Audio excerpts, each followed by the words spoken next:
This is the MIAA Weekly.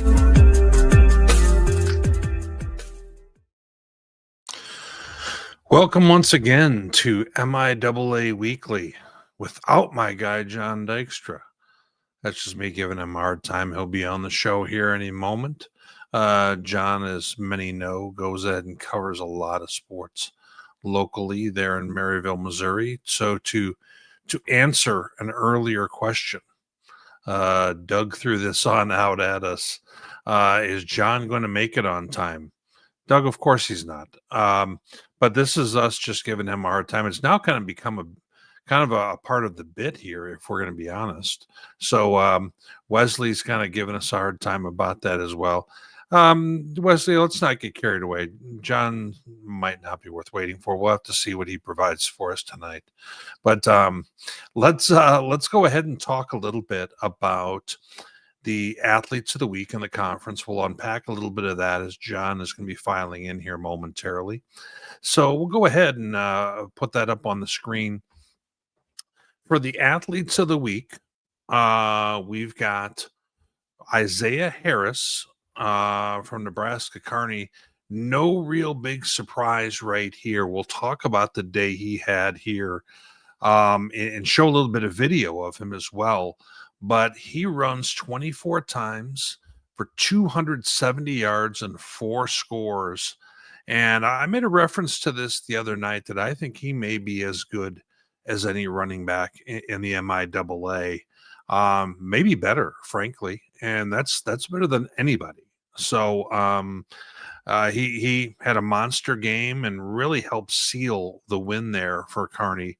We'll unpack a little bit more of that here momentarily. Not a shock that, Justin or Jordan Pachot ends up getting a co-offensive player of the week. He had a monster day throwing the football, goes for 401 yards, 33 of 51 en route to their win at Missouri Western. So it kind of feels like an emergence of a new signal caller for them, given that performance. We may still see a little bit of both quarterbacks here, but certainly asserted himself very well in that contest. As we move on down within our display here, we've got Clayton Power, who went ahead and had a big game-changing interception with 4 minutes to play in the contest in a 7-point ball game with Missouri Southern.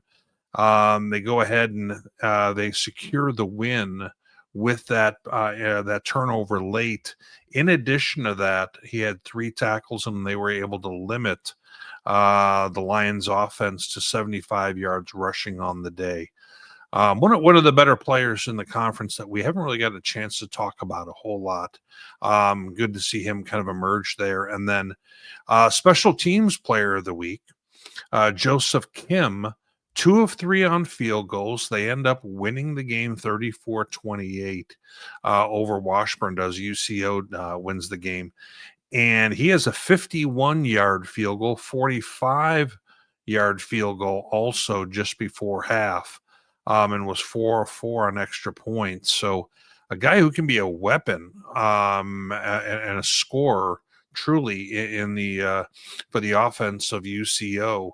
Not every team's got that. So pretty cool to see all those, awards put out there. We will also go ahead and talk about other key performances as we kind of roll things out here with each game.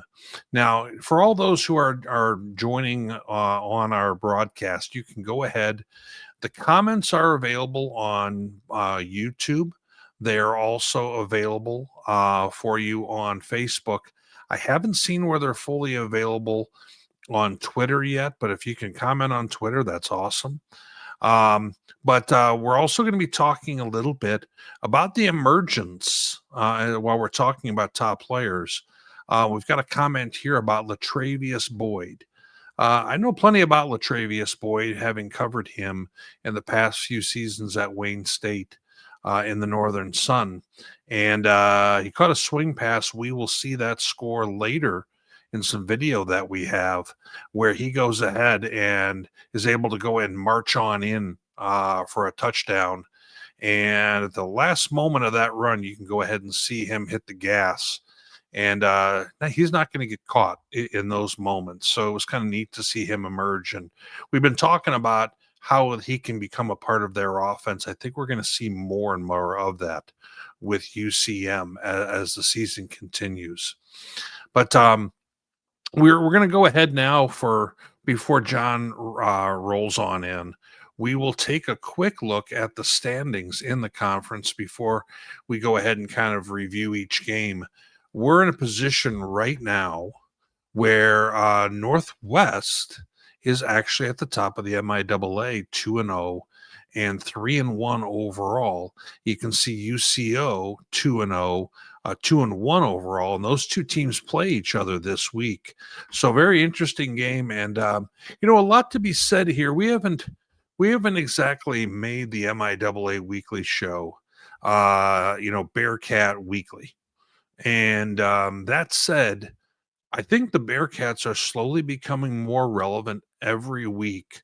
And with that said, you're going to go ahead and see a little bit more of their coverage from us because of the fact that they're moving further up in that conversation towards the top of the league. So, and you're starting to see a little bit of that right now and really picking up the pieces after that opener that they had at Mankato. Looking kind of at the rest of the league, I wouldn't put too much stock in the MIAA standings yet because we have such a small sample size as we kind of look through this. But one of the teams that has to be the one that's catching people's eye has got to be Nebraska Kearney at 3-1 at this point. Fort Hays State, I wanted to go ahead and speak to them for a brief moment. They're 2-2, just like Pitt State is. And for those who haven't been paying close attention, Fort Hays State has played a very tough schedule. I wouldn't put it up necessarily on the same level with Pitt State, but very close. And at the same time, they were able to come away with a nice win on the road at Pueblo. And we still have them ranked in our poll. I believe they're at 22, if I'm not mistaken. We feel, strongly enough about what they've accomplished so far this year and that they would still beat teams that are in that same ballpark with them in the polls. So that's why we still have them ranked. Notice the coaches dropped them on out. They're not even in their probably top 30 when you include some of the receiving votes. We just feel a little bit differently about Fort Hays State and where they're at right now, but hopefully they won't disappoint us by us having them ranked like we do right there. As we go ahead and kind of move down the page a little bit, we've got Emporia State now at 1-2. And a little bit of a surprise loss with Kearney. I think most people probably had, the Hornets winning that one. And then as we kind of continue down the page, Missouri Western, I'm going to kind of call them out because they're 1-2. But I've gotten a chance to see them play UCM and Augustana both. And in either of those contests, they could have very easily won those games. And now we're talking about, two teams that are kind of moving on up in their own leagues and are fairly well respected in each conference. And I think that shows a little bit of how small the level of separation is in the conference this year when you have a team like Mo West who lost both of those games, ones that I thought were very much winnable. And with that, sure enough, who is joining? I'm back.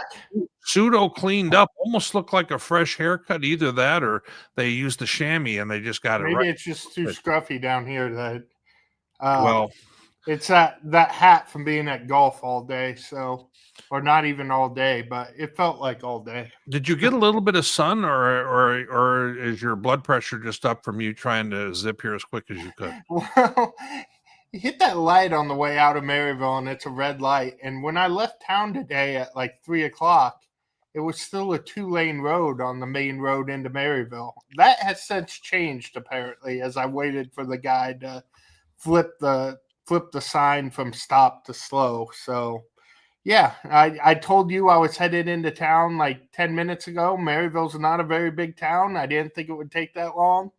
It took a minute, but we got Don't worry. here. When John says that, I expect that I'll be there in a minute means I will be there in about 15 to 20. So That's the way it's been there's a working certain lately. adjustment that needs to be made to that comment that he has. I Um, texted you on the way. We tried 3 different sports now on this different MIAA weekly schedule we have, and 0 for 3 so far. I don't remember this much trouble all last year, but well, I appreciate my it's now just kind of fan become a part of support in our the bid now. comments. It's just kind of part of the bid anymore. If you're It on is. time, they're not going to know what to do. If you don't have to filibuster for a little while, then I don't know. Yeah, right. And we've got some folks like Alex giving you a hard time here in the comments. He's, you know what, Alex, your guess is as good as mine at this point. But Well, it was softball 2 weeks ago, and then it was cross country last week. So now golf. We'll try tennis next week. fair enough. I have good faith in tennis actually getting over in time, but of course I did with golf and cross country as well. So yeah, we'll see.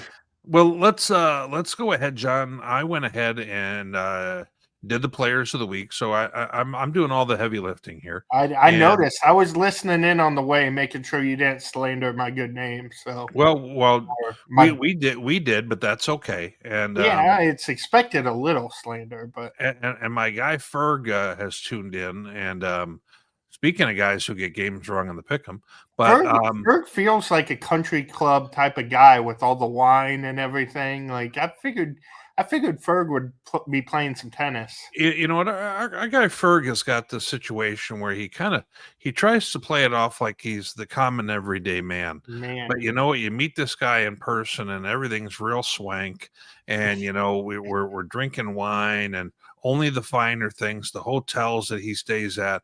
I mean, not to let too much of this out, Ferg, but I mean, this guy's kind of big time, but he tries to kind of downplay it. He and Gaither on that show in the middle of the week. You know, I forget the name of it. I'm sure he'll tell me here in a minute. But I'm still waiting for my invite to come on that, just to guest on that. But Ferg, don't worry, I'm not disappointed. No, we have a, yeah. See, this is what I'm talking about with Ferg right here. Yeah, this silliness. But oh, Ferg. Yeah.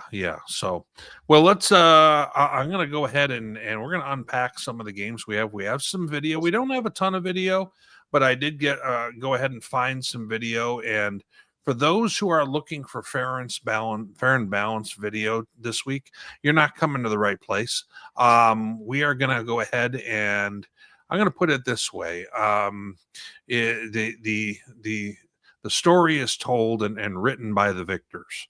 So if your team won and it was a more high profile game, maybe we've got some video for you. So stay tuned on that. But John, I'm going to go ahead and move us on over to the first game we're going to talk about that I don't have video for. So I'm going to get rid of that right Weekly. now. Here we go.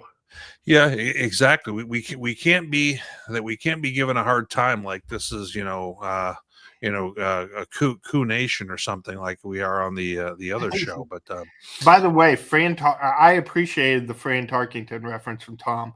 I know he doesn't listen to any other content that you put out. You're dead to him. That's exactly right. He'll know somehow that that was a good reference. I'll let him know. I see weekly. Yes, and I'm on the back part of a twofer here. So if all of a sudden my voice runs out, that's what's happened. But John, I even went and changed a tire and the whole deal. Wow. I was still wearing my Bears outfit from last night because I couldn't quite give up the celebration just yet. You know, we don't get a chance to celebrate all that often. No. So let me have you tell us a little bit about what happened in Joplin here between the Bearcats and the Lions. Yeah, this was a defensive battle early. Both teams kind of moved the ball, so there weren't that many possessions. Southern missed the field goal with the chance to go up early in it. Drake Reese, who's a very good kicker, but but pulled one, missed it, and then right before the half, Northwest they had gone to both quarterbacks. Runkey had played 2 possessions, and Owens had played 2 possessions. They hadn't scored with either. Went back to Runkey for a possession, and he tried to hit Erwin Nash, their big target, over the middle, and the ball bounced somewhere. It's debatable where that ball bounced, whether it was the ground or off of his foot. But it found the hands of a tight end, Andrew Waltke, probably about 15 yards further downfield, and the big man rumbled until he finally got caught from behind and set up a touchdown run and a 7-0 lead at halftime. And then the second half, Northwest actually had the ball at the Southern 4-yard line, looking like they were about to put it away. And instead of going up 2 scores, they decided to go for 2 or go for on 4th and 2. And they put Owens into the game. Runkey had driven him down to the 4, put Owens in the game, tried to run it. And Moso blitzed at the perfect spot and blew it up, held him to a 1-yard gain, got the ball back, marched 97 yards for a game-tying touchdown. Big play by Moso there. And it looked for a minute like they might lose that game. And then the Bearcats came back, scored two touchdowns, had a couple picks late, ended up leading 21-7 with a couple minutes left. Southern did hit a deep touchdown pass to Draper Parker right before it ended, but right before the 2-minute warning. But failed on the onside kick, and Northwest was able to run it out for a 21-14 win. Ooh. Now, that was a lot of – I tried to save your voice there for a little while with the little filibuster there. Yeah, you see it now he's suddenly concerned. John, offensively, the Bearcats have been doing very well of late. What do you feel happened here? I think it was a lot of, like I said, they moved the ball a couple times. They missed the field goal as well. So, like I said, they were down to the 4. They also had another one in the red zone where they turned it over on downs. So they were very close to 6 scoring drives that didn't punch in. But I just think Southern's kind of sneaky, a lot better than they were before. I think we have to credit Southern a little bit here with how that team's kind of stepped up. They can control the clock. They kind of know what they are offensively, that they don't have big play necessarily guys and as flashy as others. But, man, Nathan Glades can run the ball, and they got a couple running backs behind him that can run the ball. I know we had the big game from Tillman Martin a couple weeks ago against Southwest Baptist, but I think that was more kind of the outlier for what they want to be. They want to pound the ball, and, man, they did a good job because Northwest was getting in the backfield, but Glades is kind of undersized little runner, and he's slippery, and he got away a couple times and made stuff happen when there wasn't much going on. So I'm not that concerned about where the Northwest offense was in this one. But I mean, they gotta finish drives, but I think the bones are still there, and it's still kind of okay with where they were at. I just think Southern's gonna beat somebody that we're gonna come on here the next week and be like, wow, that was a little bit of a shocker because I think they're a lot better than we were giving them credit for in the preseason. I think there's a different level of hope at this point with what they're capable of versus a year ago when we were having these same type of conversations. Yeah. So let's go ahead. They kind of had that down year last year. Like, this is where we thought they they didn't kind were of have going a to down be year. They had a competitive down with year. these There was no teams. kind of. Yeah, there was no kind of. They had a down year. Because they had the 5 wins the year before, and then they sunk back, and it's success isn't always linear. They had some injuries last year, got the new quarterback in this year. I think we're kind of seeing that growth trajectory that they were on before what happened last year. Success is not always linear. We have a new Dykstraism. I like it. That's one of my go-tos. When you got to write about the same teams over and over again, and some of them struggle sometimes. Yes, you gotta paint a picture. Jon Dykstra painting pictures on MIAA Weekly. Man, he's mad at me, guys. Speaking of painting pictures, there's a little shot right there. Ooh. So as we go ahead and we take a look here, Pitt State, Fort Hays, real close game at halftime. Fort Hays up, if I'm not mistaken, but Pitt kind of finishes it on out there. What were some of your thoughts about this contest? Well, finished it out. They did 21-0 in the fourth quarter, if I'm not mistaken. It was 16-10. Hays looked like they were doing good. Well, they were doing well. Big game from Caleb Heavner, but I mean, at the end of the day, Pitt was just too much. They got it going, and really took over late in this game. Really kind of impressed with the character they showed to do that when things weren't always going their way early, and just kind of finding a way to battle back in this one and get the win, and huge win for them. Obviously, we talked so much about this 4-game stretch to begin the year, and I had said at the beginning, if you end up 2-2 after that, you got to chalk that up as a win, and that's where they're sitting now, and I feel pretty good about where they're sitting. They need some chaos in front of them in the league standings you just saw, but if you know anything about this league, I think that chaos might be coming. So I really like where Pitt's sitting right now. Well, and you know, we've kind of, it's almost like we have seen a little bit of this coming along the way, and you mentioned a little bit of that fourth quarter that they had, because it was 16-10 going into the final quarter. Fort Hays had the advantage. We're going to see a little bit of video. Luke Nigaman had 3 rushes. And this is the guy, you know, he had 3 rushes for scores and has really become kind of the wildcat weapon that I really thought he could have all along with them, John. You and I have talked about this guy since a year ago, you know, former high school quarterback who he moves really well. I mean, and he can be a heck of a weapon because he's a big dude who moves well. And so, you know, I see that in the Northern Sun with a guy named Kyle Waljasper. There's some similarities there. Now, Waljasper is a pretty good thrower of the football, and I'm not sure they feel quite as confident with Nigaman in that regard at this very moment.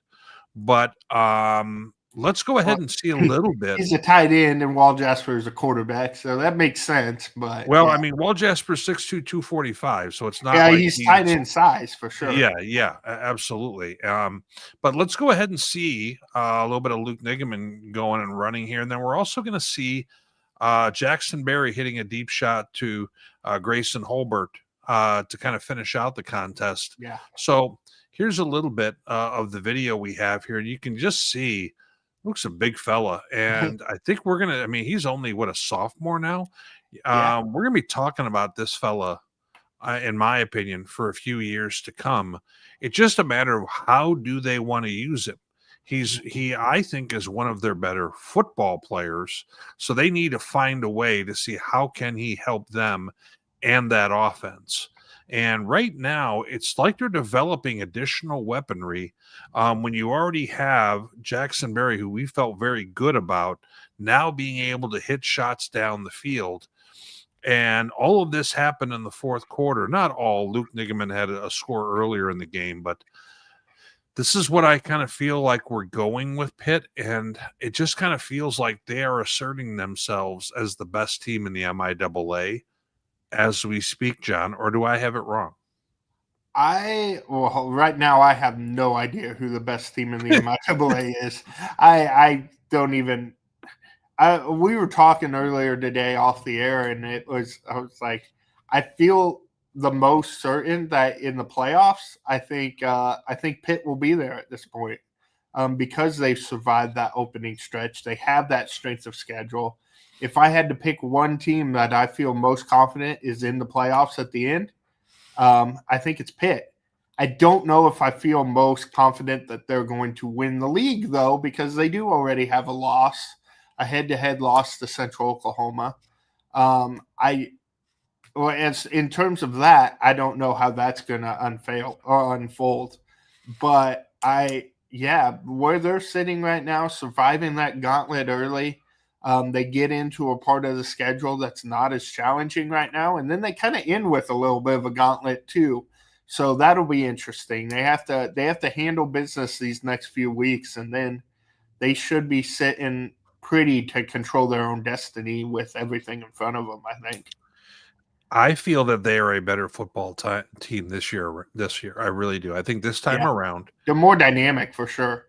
Yeah, and I feel like the defense is starting to take shape as well. Yeah. And that was a bit of a worry spot for us. It really was. Yeah, that front seven starting to develop. We always knew what they had in the back end, but yeah, they're starting to come together. Yeah, welcome to Gorillas Weekly. But I was going to say, and for people who are just tuning in, they're going to say you've been talking about them for weeks. You know what? They've been playing very high level competition every week so far, so it kind of comes with the territory. So I'm more worried about that on the national show than here. This is MIAA Weekly. We talk about everybody every week, so we'll be okay. Speaking of everybody, let's unpack a little bit of this UCO game. A little tighter than we may have thought. What were your thoughts, buddy?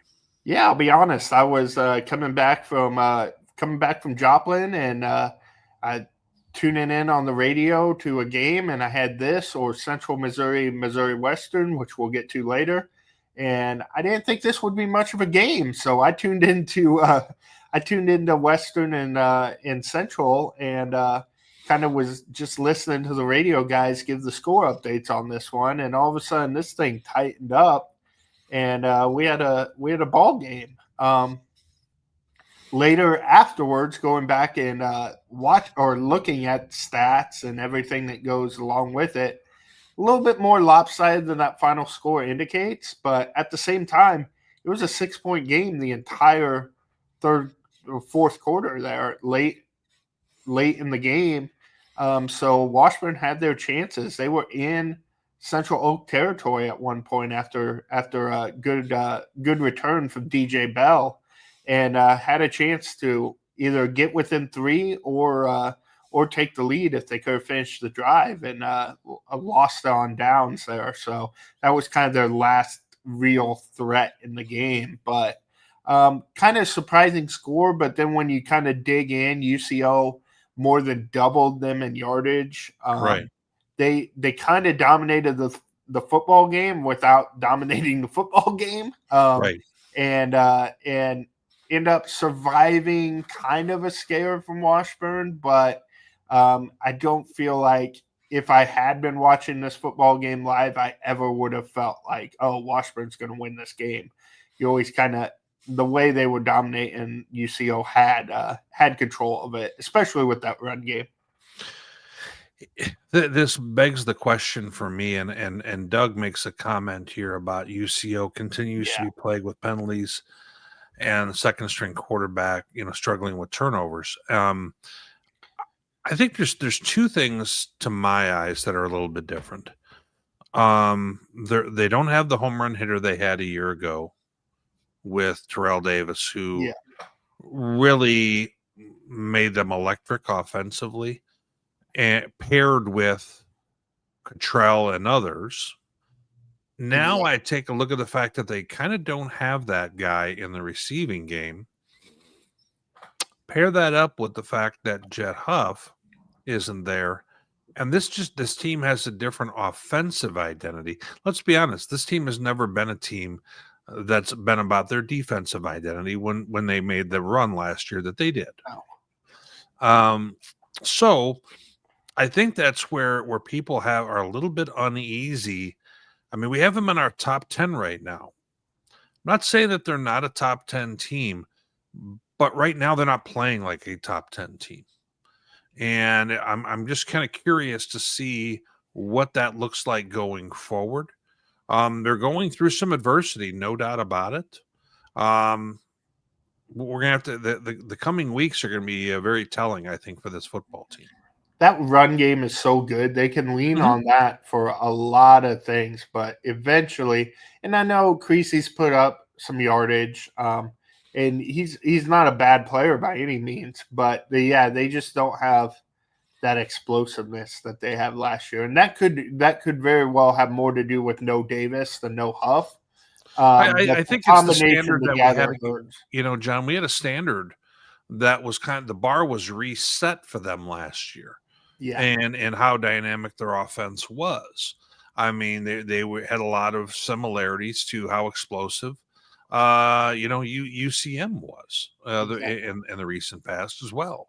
So, I mean, if they're And when not you at have that, they're not at that right now. an offensive coach like Adam Doyle, you kind of just expect that he's going to figure it out a little bit. I don't know if people think of him as that offensive mastermind like the former quarterbacks that are necessarily coaching and stuff, but he's set up that offense to succeed last year. So you kind of Sure. figured he'd figure it out, and he still has plenty of time to figure it out. And I have kind of no doubt, like I said earlier, they have already beaten Pitt. So Right. if we talk doom and gloom about Central Oklahoma, hey, they've still got the most important win you could argue on their schedule. Big one coming up this week, but they've got that Pitt game under their belts and that's something nobody else can say at this point. Well, and it's one of those things. Once again, they won the football game. There's a survive and advance Yeah. mentality in this MIAA schedule. So, they can go ahead and say, what are those two dummies talking about? Well, we're really looking at the expectation of the bar that they set a year ago and on how high we had them coming into this year. So it's important to kind of distinguish between all of that. Yeah. So the coming weeks will be very telling, I think, with that, John. And we'll go ahead and kind of move to our next game here. Really good game between Central Mo and Mo West. Bit of a shootout. And, the Mules come out on top. And at the same time, I kind of talked a little bit in our opening about how I think that they found their man at quarterback with Jordan Pachot and the way Absolutely. that he played. What was your take? Like I said, I tuned into this game on the radio, driving safely. Didn't want to pull up the video and pull a Witt, but I listened to this on the way home, and by the time I got in the car, the Griffons were off to a great start. They were up 10-0 in this ball game, and then kind of the whole time I listened, it was UCM kind of dominating and getting back into it. Like I said, the Griffons were up 10-0. Then they had a kick return for a touchdown at one point. So UCM's defense really kind of came alive after that start, considering that 7 of those points were special teams. But they killed them in the passing game, and that was without Jack Pospisil, who's, as we saw last week, one of the best receivers in the conference. And Jake Weber stepped up in this game. Hogan Wasson, who's been great all year, Yeah, and number 4, along Hogan with Lawson, he stood out to me, John. yeah, he's really he's a really good player out there. And with the new quarterback in there, more of a pass happy offense, even more than they were. Those guys are shining a little bit, and both were really impressive in this game. Of course, it came down to the end. Missouri Western was driving at the end of the game, as you see there, down 8, and had a ball that was caught along the sideline, ruled out of bounds. To dive into it, we had it was ruled out of bounds.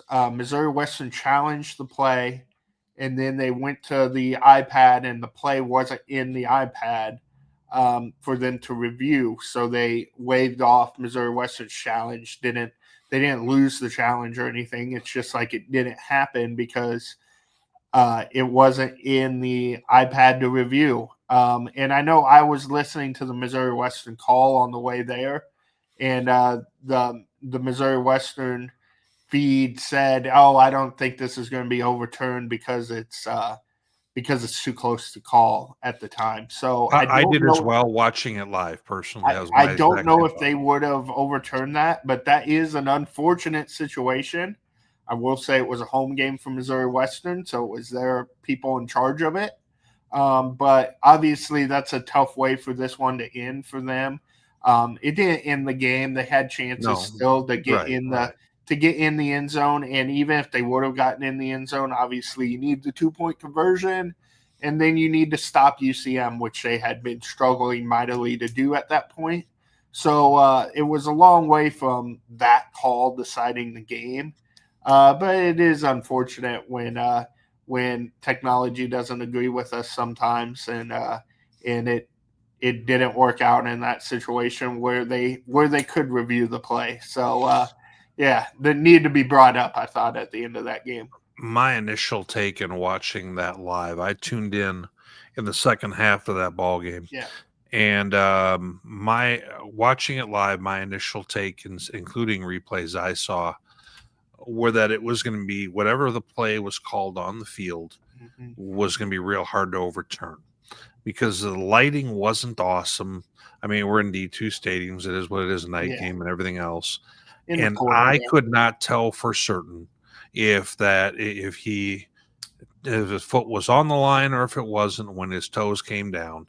Actually, I think it was his right foot or whatever it was. And so, I mean, I wasn't shocked by it. Now, the fact that they didn't even have the replay to go to, that's a whole separate concern. But at the same time, when it's your own setup, it kind of is what it is. So, And I'm kind of chalking that up to we've had replay now a couple years now, and we haven't really had a situation like this. It's unfortunate. I don't blame Tyler Fenwick at all for being upset about it because let's be honest, that was a big game for him and his club. You don't want to fall behind the 8 ball there, and they've had their struggles the last couple years. So that would have been a big win to notch. So you feel like you lost a little bit of an opportunity there, but like I said, I think Central had this game, even if that call goes the other way. But yeah, just unfortunate it had to have that kind of mar the ending of this one. Well, and we said earlier, history is written by the victors. So we're going to go ahead and see some of the highlights provided by UCM Athletics. And we're going to see the quarterback we've been talking about here a little bit, Jordan Pachot, as he goes ahead. And, they're getting after it early while we're still in daylight at this point. Yeah. And, John, it just feels like the fact that he can also make a play like this when they need it at the goal line was nice. Yeah. So the fact that we're not talking about a quarterback who is just standing in one spot, that kind of deal. And you're going to go ahead and see some more shots. They do so much in that short game. Then they run the slants on you. Now we're taking shots down the field. And it just shows you how tough the way that they play offense is to defend, if we're going to be real frank.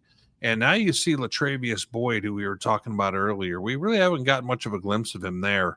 But you see him get down the sideline here, and it's nothing but taillights. And you see that speed. That one guy was standing still. Yeah, so he is a real nice space player, and I think that Lambeau and company are going to need to find a way to get him the ball a little more frequently. But as they close out the video, nice shot of somebody who used to coach in Maryville as well. There, Yeah, John. I recognize that guy.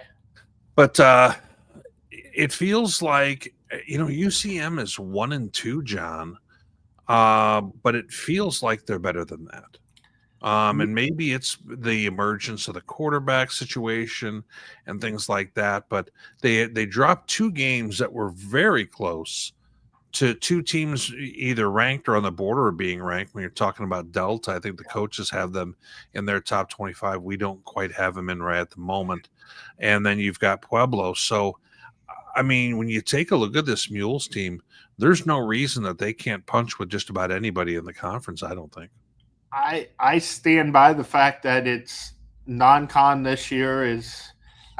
Pitt is a different story because their strength of schedule and Hayes probably, but I just think it's going to be the top two teams in the MIAA that are going to have those playoff spots. And when you look at Central Missouri, they're 1-0 in the conference. They control their own destiny at this point. Look at it earlier. Northwest next game is against UCO, which we'll get to, and then the next game after that is against UCM. There's UCM, UCO, and Northwest are going to shake some stuff out for how everything fits in alongside teams like Pitt and Hayes there. So, these next few weeks are going to be very interesting in the MIAA. My recent domination, doing good in the picks that we have with John. We're going to be a lot more challenged, I think, in the coming weeks that we're looking at. But we move on forward to Nebraska Kearney, 34-20. In this one here, we've got a friend of the show, Mike Racy, the commissioner. He's heard so much about what's happening with Kearney, he needed to stop on out and see it firsthand. And kind of the Isaiah Davis show. And, we're going to watch a little Isaiah bit. Harris. Or Harris, yeah, him as well. So TJ, a combo of TJ and Isaiah would be fun to watch. Right, exactly, yeah. Now I wasn't able in short order getting ready for our twofer today between the NSIC show and this one. I was only able to find a few of his runs, but we're going to go ahead and show what we have of those. And you see him getting loose early here, coming right towards the camera. And he goes ahead and scores that time. And now this time, John, we're in the fourth quarter. Yeah. Started the fourth, 27-20 Kearney. And we're at a point in this game where a score would be big. And they're deep in their own territory. And you can see the wheels he's got. He gets out and running. He is just a terrific weapon for them. And, one we're just going to continue to talk about, I think he's on his way. He continues on this. He's going to be an All-American. That's all there is to that. And I think this was this was the kind of win against a team in the middle of the conference that I thought Kearney needed to have if they're going to try and make that next step. What were your thoughts, buddy? Yeah, it's just worth saying that stat line real quick. 24 attempts, 270 yards, and 4 touchdowns for Mr. Harris. And he did this. I listened to the UCM game on the way home from Joplin. This is the game I listened to on the way there. He missed a couple series in the third quarter. He didn't even play the whole game. He had an injury there and was out. His backup, Ross, who's a freshman, came in and actually played pretty well. But just a ridiculous game from Harris in this one. But they had it going offensively with him, and quarterback played well too. They don't ask him to do as much. They're a run-heavy team, but he's a former Emporia kid, the quarterback, and he finished with 180 yards, 16 of 21, so nothing to write home about. But he didn't turn the ball over and kept giving it to that guy. So just an impressive offensive game from Kearney, whose defense has been good the last couple of years, and we're kind of waiting for that explosive offense, and it was pretty explosive in this one. Well, and it makes you kind of wonder how they will punch when they get in with some of those high teams towards the top. Now, the Hayes game didn't turn out for them, but it's not that they didn't punch with them. They hung around in that game, but just couldn't kind of mark enough when they needed to. I'm kind of curious to see how they do going forward with that. But John, that kind of moves us on into, we talked already about the standings in the conference. I'm going to move on over now to our top 25 as we kind of move on into doing our picks here momentarily. But we've got a little bit of a reshuffle, John. We've got some new teams that are in the mix. Nobody in the top 15 lost, and you didn't end up seeing any up or down as a result of that. There may have been a chance that a Duluth might have moved up a touch, but at the same time, directly in front of them, you had Pitt State, who ends up beating Fort Hays, so you don't see any real movement there. And as we move down the page a little bit, the new members in here are number 20. That's Wingate. Then we have, as we move down the page a little further, number 23, Virginia State. Number 24, Findlay. And then number 25, Ashland, has come back in.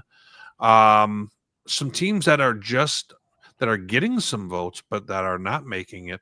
Nebraska Kearney got some votes. So, I mean, that's a kudos to them, the fact that they're, popping up on the radar. And, John, we left Fort Hays.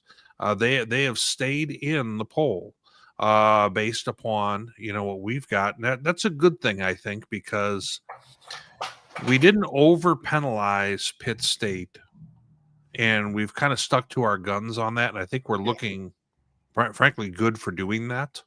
Mm-hmm. I think us having them at 10, I think, is rock solid.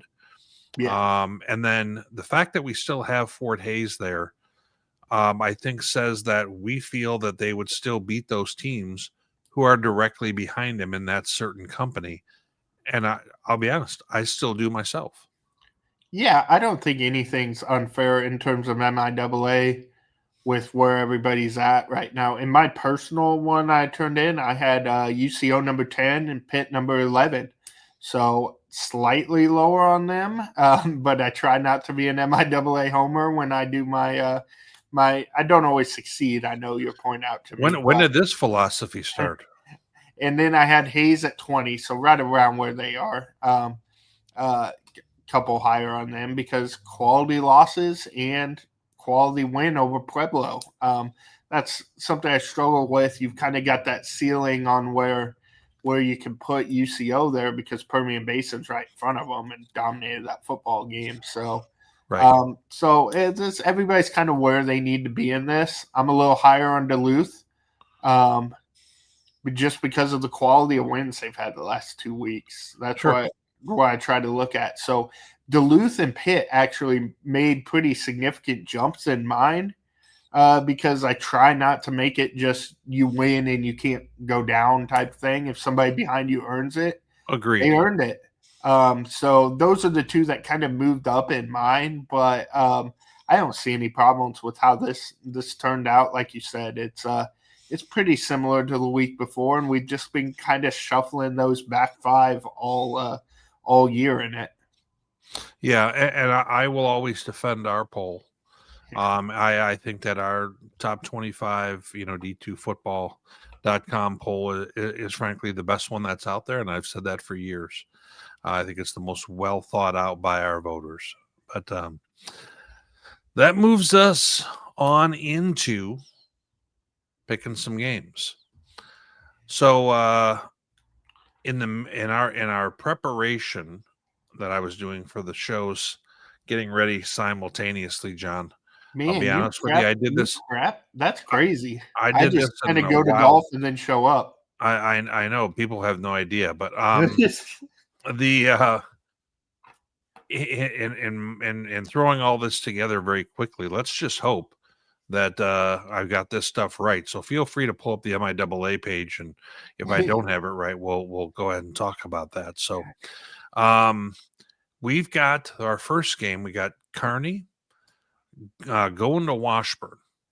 Now, at face value, you would say Kearney's riding high, Washburn isn't. John, how do you see this one? Is there a path for Washburn, or do you think that at the line of scrimmage, where they haven't been the strongest, this is not a good time to not be the strongest at the line when you're facing a team like Kearney? I think face value has a pretty good read on this game. I think Kearney should roll in this one. A little interesting Washburn last week with Keller Hurla coming in and playing some quarterback. He gives them a little bit more of a dual threat at quarterback when he's in the ball game. He was a leading rusher in that game, so threw a couple touchdowns as well. So that's kind of interesting to me, and I'm not counting Washburn out completely. I wouldn't be completely floored if they found a way to hang in this and win it. But I would be pretty surprised. I've got Kearney winning by a couple scores here. I think Isaiah Harris continues to do what Isaiah Harris does, and they notch a pretty good road win in this one. These are the kind of games, in my opinion, that we need to see them take care of business, and that's Kearney. I really feel like if you don't take care of a game like this, you're not on the path that we think you are. So we'll have to see, but I have them also winning. I have Kearney on the road in this one. Yeah, they especially getting votes in the poll now. Yeah, That's good a for like a team like that touchdown by wins itself, those. John. Huh? That's good for like a touchdown by itself. Well, a team like that should win that type of game, and I'm not quite there with them. I didn't really consider them for my top 25, so yeah, handle business, and then we can talk. Don't worry, folks. John is the anchor that's holding down the Nebraska MIAA Kearney. in our poll. But as we go ahead and kind of continue, I'm not sure if we thought before the season that this was going to be a great matchup or not. We didn't know what we were getting with Northwest. I feel like we're building on up to a point where this game now is a fair amount more interesting than I originally thought. And we've got some folks in the comments. Ooh, the comments have woken up. Our guy Reed Jorgensen says UCO in this one. So does Robert Johansson, also saying UCO. We've got some others though who are going with Northwest. I was going to say YouTube went the other way. So well, and Doug here, Doug, we may have expected you to go with UCO here, but I mean not to call out what we think could be obvious. But John, how do you see this? Well, since heavy we go sigh, Bearcat Weekly here, There must be a lot to unpack. There is quite a bit to unpack in this game. I think this is a terrible matchup for UCO.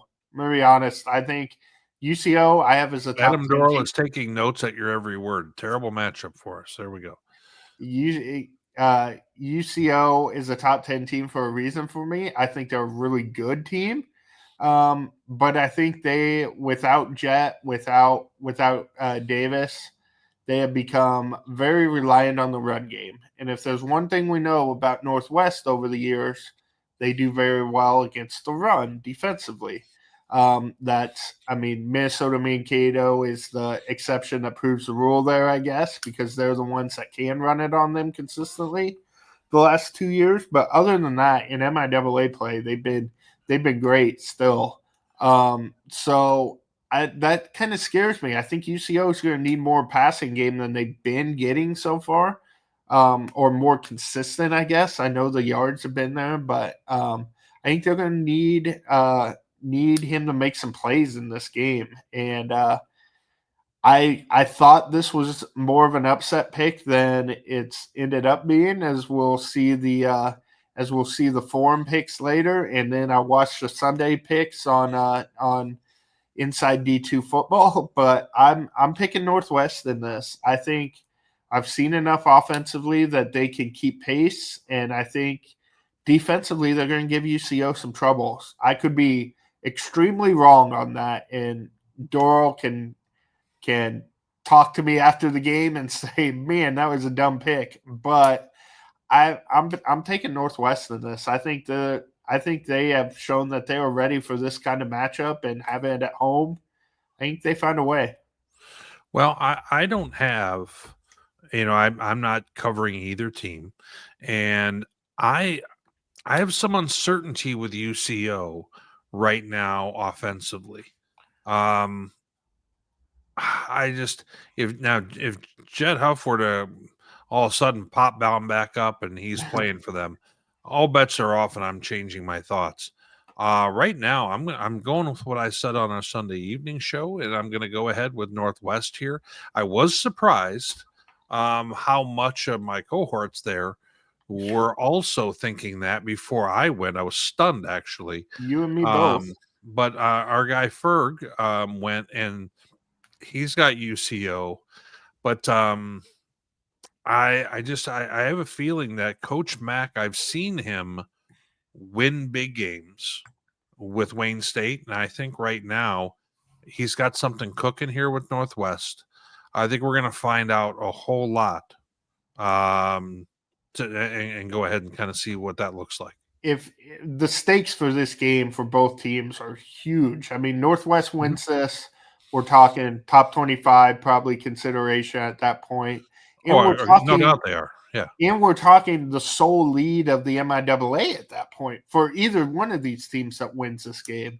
And then for UCO, if they go and win a game like this on the road against a team that's getting better like Northwest and has earned some respect, all of a sudden all those we're not really sure if they're really a top 10 team kind of turns around and you come out and make a statement in this one. So huge stakes for both teams here, especially if UCO can beat Pitt, beat Northwest, and be in sole possession of first place in the league. Feels like a pretty good start to their league season.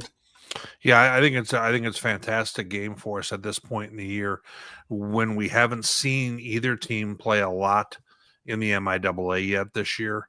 UCO beats Pitt, but when they got out and going, Jet Huff was good for 2 scores in that. Yeah. And then they didn't run away in the rest of the game. So let's go ahead and move. Speaking of Pitt, yeah, I was going to say transition. Pitt and Emporia here. Do you think Pitt just goes ahead and takes care of business? Does Emporia cause them some problems with the passing game? How do you see it? These are two teams going in opposite directions right now. I think Pitt has really figured some stuff out the last few weeks, and I think Emporia is a good team. But when I look at the MIAA right now, I don't know how many matchups I would pick them to win, just because the conference is so deep. Losing to Kearney obviously last week, which I thought would happen, and they fought in that game, so I'm not gonna hold it against them too much. But they're just running out of teams that I think they're clearly better than. I think they win their rivalry game with Washburn. After that, it's hard to find a guaranteed win on their schedule. So no, I think Pitt rolls in this one. I think it's a fairly lopsided game that they can sit back and watch the carnage in the rest of the league after taking care of business in this one. I think this is a more dangerous game than we're giving it credit for. It feels almost for you. Well, I mean, it almost feels like a little bit of a trap or letdown type game for Pitt. Given the 4 opponents they've had leading up to this point, Emporia doesn't look on paper right at this moment to be that type of challenge. And you have to go in there and play. Keep in mind, Emporia went into Pitt last year and won. Yep. So I'm taking Pitt. But this one feels like a little bit of a scary one to me, where this is one of those games where we don't think that it's going to be a tough game for Pitt, and all of a sudden they're in a dogfight and they're not playing like they had the last 2 weeks when they were at home. I'm going to give Garen some bulletin board material, but Tyler Common isn't walking through that door. Like they beat Pitt last year, but with a completely different cast of characters than Gunnar Gundy's not coming out and playing in this one today. I bet Garen would take him, but we'll see. But yeah, I think Pitt handles business. Fair enough. We're moving through these games so far. We've got 3 down, 2 remaining.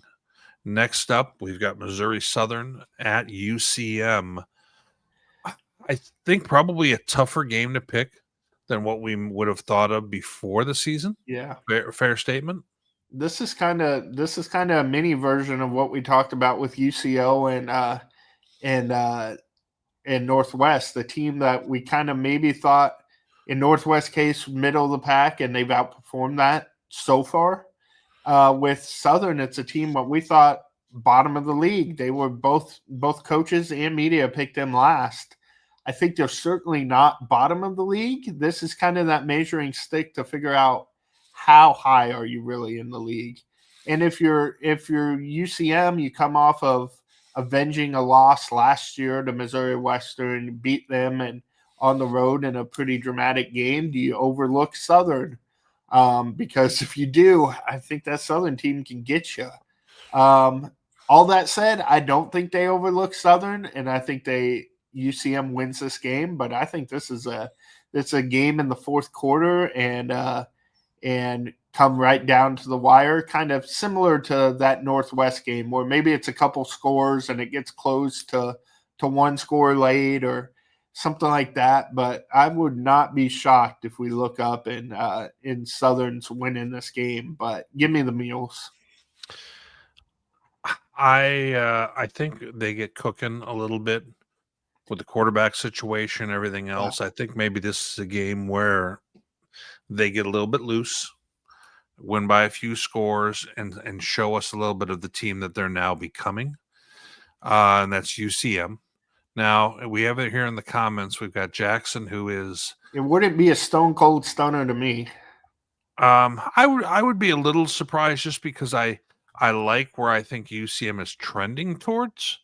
But yeah. I need to see that defense still be a little start to take more of that step that I think that they can take under Rich Wright.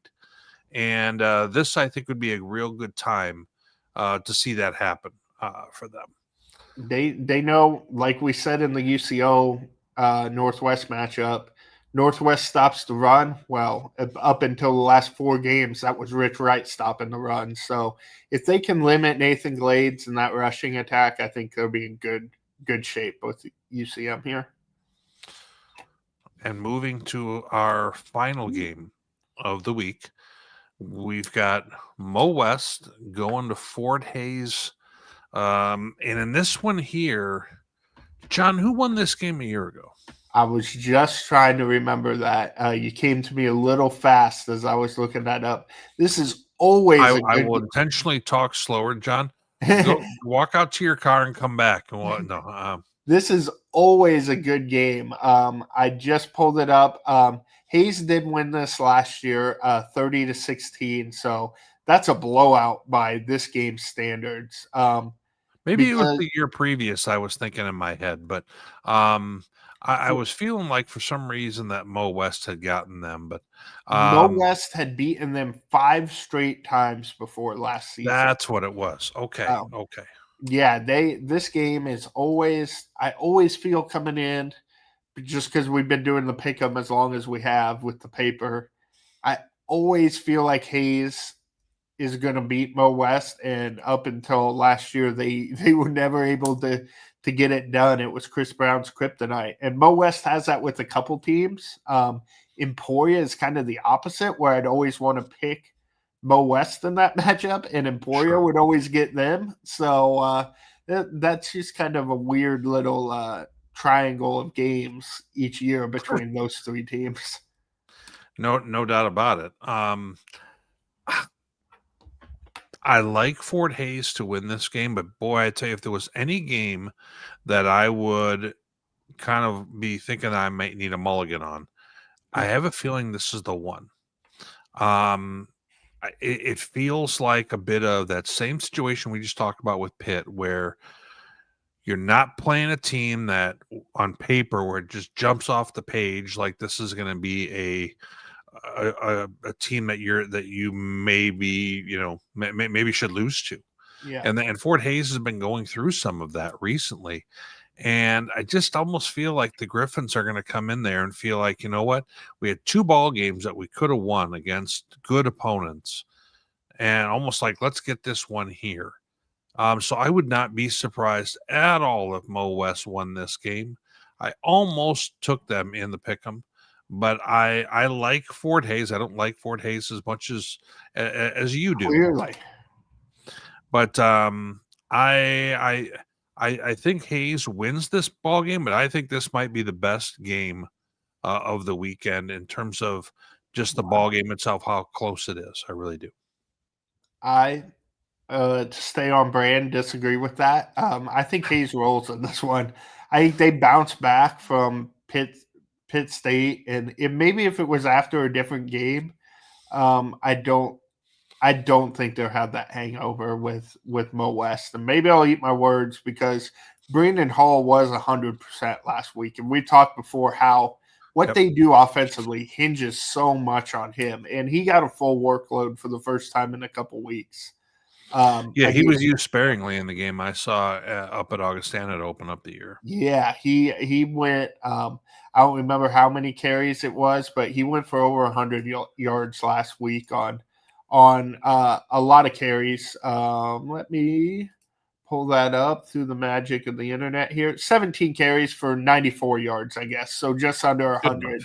Yeah. But yeah, he had a full workload there, and that's big for them. So maybe they can keep it close, kind of ugly it up a little bit with the run game, but I think Hayes is gonna be too much for him in this one, and I think they right the ship and keep themselves in consideration for the MIAA title race here. Here is our most recent standings, still an asterisk next to my name, but you and I were both 4-1 a week ago. In the podcast picks, we're both 21-6, but in the paper picks, well, that's people aren't watching the paper here, but anyway. Well, so in anywho, you and I leading the charge here. Now Matt Daniel all of a sudden is in the chat a little bit. He's 5-0, and I mean the chat in terms of on the page here, not actually in the chat. I had to take a quick look at what old Fro was saying. So yes, no. He went 5-0 there. He also had a massive week in D2 fantasy football. Not that anybody here cares about that, but he had a monster week on that. But so Fro's doing good, but as we take a look here, there's not a ton of differences, and you and I obviously didn't have any differences. But as we move across this, I would say in terms of the tight games where it's going to be 50-50 games, I don't think this is the best week for that. And I think that we'll see other weeks where it's going to be like that and probably happen week after that point. I think there are probably some close games. I know for a fact the UCO Northwest, like, man, you see 7 paws there, and it's like, what is going on here? But that's probably going up on a bulletin board right now. I think everybody, thank goodness for Mr. Brett Kennedy over at KQ2 to provide some reason there, and it could pay off for him. Make up. Ironically, we're everybody is taking the upset. It's not we're not going with the favorite. It's everybody had their upset special, and then when it's everybody's upset special, is it an upset anymore? So because we're not doing this together. Everybody's saying, okay, let's all pick them. So but Southern and UCM, I could see that a little bit the same way, where it's 7-1, but I think that could be a close game, and same thing with Hayes Western. It feels like a sweep is saying a lot, but it's also hard to just pick Western straight up if you're on your own there. So no doubt maybe some surprises, but certainly a lot of consensus in this one. As we go ahead and we move to our kind of special thanks for any of the video that we had, I do want to mention we got some video from UNK from Jack Bartlett at NTV, and then we also had KRVN took a little bit of the video for Isaiah Harris in those touchdown runs, along with Pitt State Athletics and Central Mo. A quick shout out to Pitt State when it comes to publishing highlights, video coverage, and things like that. Right now, guys, they're winning the game in the MIAA in terms of the coverage. I'm not going to lie. They are doing a fantastic job as an athletic department putting content out there about their football team. They really are. Whether they are on the road, whether they're at home, they do a great job across the board. If anybody who doesn't like that, well, you know what?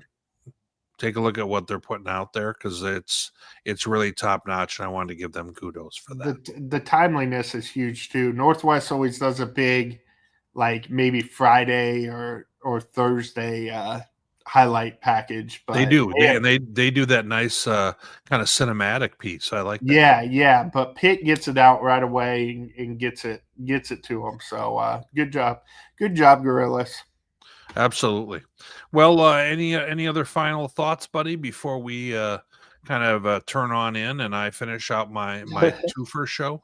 No, as Doug in the comments said, next week's going to be a doozy, so it should be fun. We should have no shortage of options of coaches to try to get on, and yeah, there will be a lot to talk about because I think we're going to learn quite a bit about a few different teams next week. So it'll be fun. Enjoy them this weekend. Well, everyone, thank you very much for tuning on in, and for those who are in the comments, I want to appreciate you guys going and adding a little bit of extra juice to the show. Have yourself a great week, and we will see you at the games.